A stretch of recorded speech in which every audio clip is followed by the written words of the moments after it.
Fala galera, no vídeo de hoje eu vou estar fazendo um resumo do filme Um Truque de Mestre, que trata-se de mágicos, trambiqueiros, ladrões que roubam banco. Então o filme começa com o nosso primeiro personagem, um cara chamado J. Daniel Atlas, interpretado por Jesse Eisenberg, fazendo um truque de cartas bem legal. Mas no final ele termina o show na lateral do prédio John Hancock Center, fazendo a carta dele refletir no prédio, impressionando todo mundo. A apresentação está sendo assistida por um cara encapuzado, misterioso, que não mostra a cara. Na cena seguinte, a mina gata, que era fã de Daniel, convenceu ele a levar ela para o apartamento dele para fazer um amasso, um vucu-vucu. Mas antes que eles começassem, ele se distraiu com uma carta de tarô que tinha caído.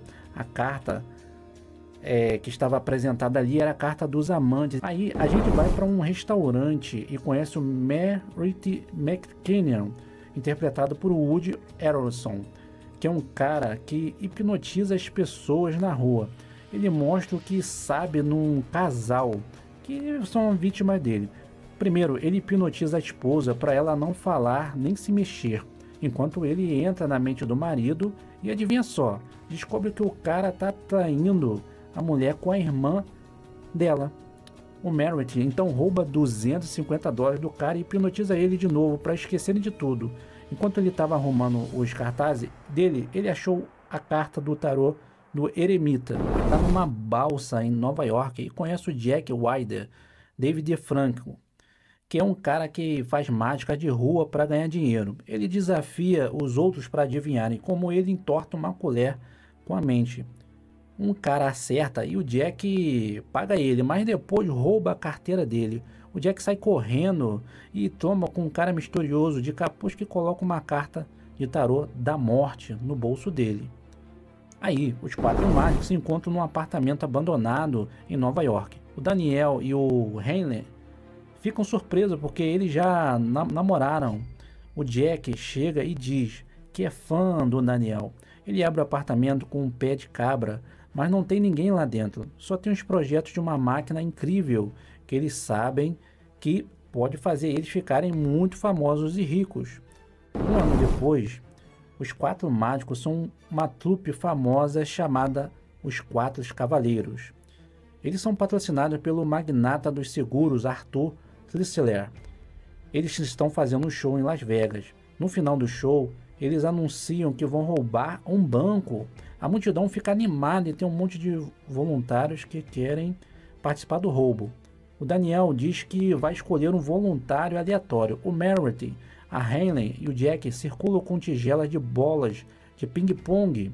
O Jack joga uma bola com a letra B, que indica a seção do banco. O Merritt joga uma bola com o número 5, que indica a linha do banco. E por último, a Henley joga uma bola com o número 13, que indica o assento do banco. O homem que está sentado no assento B513, um francês chamado Etienne Forcier, se levanta. O Etienne falou no microfone que o banco dele era o Credit Republican de Paris. Enquanto ele subia no palco, Daniel aproveitou para apontar o Chrysler na plateia e agradecer a ele por patrocinar os cavaleiros. No palco, o Etienne recebeu instruções do Merritt, enquanto Jack colocou um capacete na cabeça dele, que fazia ele desaparecer. O Daniel então deu um baralho de cartas para o Etienne e mandou ele escolher uma carta qualquer.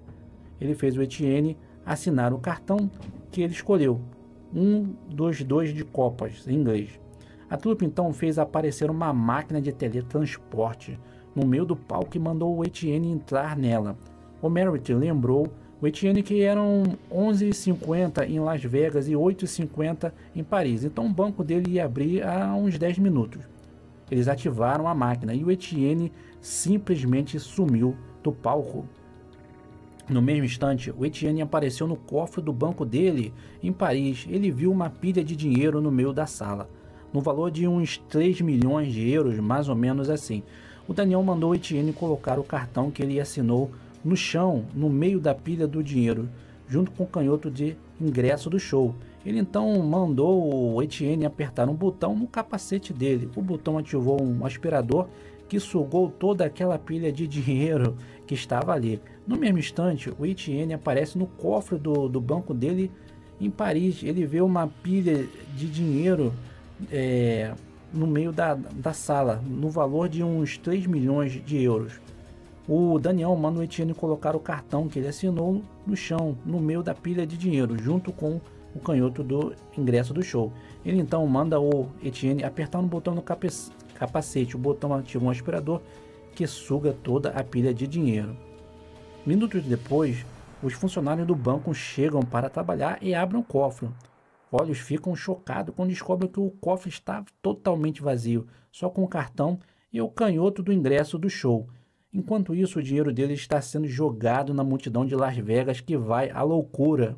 O agente do FBI, Dylan Rhodes, é chamado para investigar o roubo. Ele faz parceria com o agente da Interpol, Alma Dwyer. A Alma achava que o interrogatório seria inútil, mas o Dylan decide fazer ele mesmo. O Etienne insiste que é inocente e acredita que foi teletransportado para a França. Mas logo eles descobrem que ele foi hipnotizado, porque ele começa a agir como se estivesse tocando violino quando o Dylan fala uma palavra besteira. Aí eles interrogam os 4 cavaleiros. O Jack ficou tão relaxado que dormiu. A Helen ficou entediada e magicamente fez a cadeira do Dylan girar. O Merritt virou um interrogatório contra ele, falando dos segredos que a Alma está escondendo e dos problemas do abandono do Dylan, que provavelmente são por causa do pai dele. Importante mais tarde no filme. A entrevista do Daniel foi a mais tensona, porque ele provocou o Dylan dizendo que a polícia não tem provas e que os 4 cavaleiros sempre vão estar um passo à frente. Como a polícia não tinha prova, eles tiveram que soltar os suspeitos. Enquanto o Dylan estava pensando nisso, um policial chegou correndo e disse que um dos espectadores do show era o Thaddeus Bradley, interpretado pelo Morgan Freeman, um ex-mágico que ganha dinheiro expondo os truques de outros mágicos.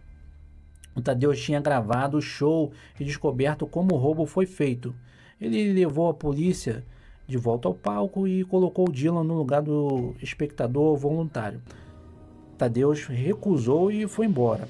Enquanto o Thaddeus estava preparando o próximo vídeo dele, o Arthur Tressler chegou e tentou subornar ele para ficar quieto. O Thaddeus recusou de novo e o Arthur ameaçou arruinar ele. O Thaddeus respondeu que quem ia ser arruinado era o Arthur. O show dos 4 cavaleiros em Nova Orleans foi um sucesso. Eles até demonstraram o segredo de um dos truques do coelho. Eles também fizeram acrobacias originais, com bolas de sabão que levantaram a Helen e a hipnose que fez 12 pessoas acreditarem que eram jogadores de futebol americano. No final, eles convidaram o Arthur para o palco e esvaziaram a conta bancária dele toda, que ficou super revoltado, dando dinheiro para pessoas que tinham sido prejudicadas pela empresa dele. O público ficou doido, foi ao delírio quando recebeu o dinheiro e foi um caos. O Arthur tentou ir atrás dos mágicos, mas acabou preso no palco. O Dylan subiu no palco para prender os 4 cavaleiros e gritou: "Parem!", mas eles escaparam com a ajuda das pessoas hipnotizadas pensando serem jogadores de futebol americano da plateia. A polícia correu atrás deles pelas ruas, mas eles enganaram a polícia. Sua alma conseguiu chegar perto quando encurralou o Daniel com a arma, mas ele estava desarmado e ela ficou com peso na consciência. E aí ela hesitou, deixando ele escapar e ir embora. O Dylan culpou a alma por deixar o Daniel escapar, mas ele sabia que ela foi a única que não foi enganada pelos 4 cavaleiros e correu na direção errada. A alma finalmente começou a ouvir o Dylan. Ela contou para ele sobre os rumores de uma sociedade secreta de mágicos chamada O Olho. Eles eram um grupo de mágicos que roubavam os ricos para dar aos pobres, e eles usavam ilusões e truques para enganar as pessoas. O Dylan estava cético, mas a alma começou a comparar os 4 cavaleiros com o mágico que o Thaddeus tinha exposto. Esse mágico ficou tão humilhado que tentou uma manobra subaquática complexa que deu errado e o corpo dele nunca foi encontrado. Os assaltos podem ter sido uma distração e o Thaddeus entendeu isso quando o Arthur, que estava furioso, falou com ele. O Arthur contratou o Thaddeus para expor e humilhar os 4 cavaleiros na próxima apresentação deles. Os 4 cavaleiros estão tensos antes da apresentação final em Nova York. Eles ainda seguem as ordens do misterioso benfeitor, mas temem que ele os abandone. Depois de tudo, Jack, o mais novo, entra em pânico e os outros o mandam seguir o plano. A polícia chega e cerca o prédio. Jack é deixado sozinho para destruir as provas, mas Dylan e o parceiro dele descobrem o esconderijo dele. Jack pega o que não conseguiu queimar e tenta fugir, mas Dylan e o parceiro dele perseguem ele. Jack tenta fugir de carro e a perseguição é transmitida ao vivo. O carro capota e derrapa. Dylan tenta tirar Jack do carro, mas só consegue pegar as provas antes de o carro explodir. Os 3 cavaleiros restantes postam um vídeo lamentando a morte de Jack, mas decidem continuar a apresentação final, apesar que ele não morreu de verdade, né? Dylan e Alma descobrem nos papéis que Jack tentou destruir, que os cavaleiros têm como alvo um cofre específico que está sob vigilância de outra equipe do FBI. Alma tem jurisdição, e com os cavaleiros sempre enganando Dylan, outro líder da equipe do FBI assume o caso. A equipe corre para onde o cofre está guardado, mas encontra a sala vazia. Outro agente do FBI foi hipnotizado para dar as instruções para o transporte do cofre. A equipe escolta o cofre até o destino, onde encontra Thaddeus. Thaddeus manda eles abrirem o cofre. Dentro eles só encontram balões. Os cavaleiros enganaram eles de novo. Dylan está convencido de que há um 5º membro da equipe, talvez Alma ou Thaddeus. A apresentação final vai acontecer no 5º Points. Dylan tenta prender os 4 cavaleiros de novo, mas eles usam hologramas, manequins e até pulam de um telhado para fugir. O dinheiro cai do céu de novo, mas é falso. Dylan desiste e vai atrás de Alma. Thaddeus volta para o carro e encontra ele cheio de dinheiro de verdade. O FBI aparece e prende ele por participar do plano. Na prisão, Thaddeus conta para Dylan como os 4 cavaleiros roubaram o cofre usando espelhos e um carro falso. Ele não consegue entender como eles conseguiram fazer tudo sozinhos. Aí ele percebe que tem um 5º cavaleiro, e não é ele nem Alma. É Dylan, exatamente, o próprio policial que estava investigando. Dylan foi o cérebro, quem planejou tudo, mas Thaddeus não sabe o motivo. Dylan diz que ele quer Thaddeus preso para sempre, no caso o Morgan Freeman, para descobrir o motivo. Ele vai se encontrar com os 4 cavaleiros e contar que é o misterioso benfeitor. Eles ficam surpresos. Dylan os inicia no olho. Alma encontra um jornal com um artigo sobre o mágico que morreu no truque subaquático. Dylan aparece e confessa que é filho dele. Ele planejou tudo para se vingar de quem machucou o pai dele. Thaddeus, o Banco de Paris, a empresa de Tressler, a empresa de cofres. Dylan vivia na pobreza até o olho recrutá-lo. Ele admite que planejou tudo, mas não planejou se apaixonar por Alma. Alma quase entrega Dylan, mas desiste. No final dos créditos, os 4 cavaleiros encontram um conjunto de caixas trancadas com o símbolo do olho dessa organização secreta de mágico num ferro velho no deserto, e vão atrás dele, que está num parquinho, e todo mundo vai lá e descobre que é o Dylan, e o filme termina assim, tá bom, galera? É isso aí, deixa a tua opinião aí, até mais, fui!